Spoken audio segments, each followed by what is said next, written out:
उसने पैसे नहीं दिए। He did not give the money.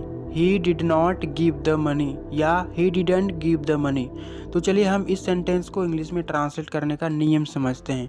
देखिए सेंटेंस के अंत में है दिए, यदि सेंटेंस के अंत में क्रिया के साथ या आ ई ए करके आता है, जैसे इसमें है दिए, तो ऐसे सेंटेंस ट्रांसलेट होते हैं पास्ट इंडेफिनिट टेंस का, यानी कि ये पास्ट इंडेफिनिट टेंस का सेंटेंस है।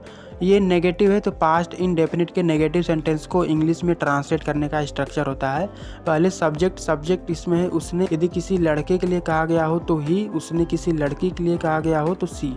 तो मान लीजिए यहाँ पे उसने किसी लड़के के लिए है तो यहाँ पे सब्जेक्ट ही, उसके बाद हेल्पिंग वर्ब डिड, फिर नॉट लगाएंगे, उसके बाद वर्ब इसमें दिए, देना की इंग्लिश गिव, उसके बाद पैसे की इंग्लिश, पैसा को इंग्लिश में मनी कहते हैं, द मनी।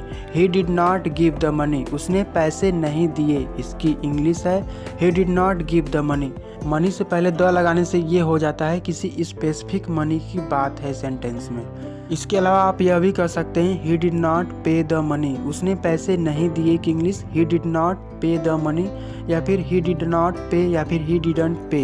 यहाँ पे का मतलब हो जाता है कि पैसे देने के लिए ही पे का प्रयोग किया जाता है। ही डिड नॉट पे द मनी या फिर ही डिडंट पे, बोलचाल की भाषा में आप इतना भी सेंटेंस कह सकते हैं। तो दोस्तों मिलते हैं इसी तरह के और भी हिंदी टू इंग्लिश ट्रांसलेशन के नेक्स्ट वीडियो में नए सेंटेंस प्रैक्टिस के साथ।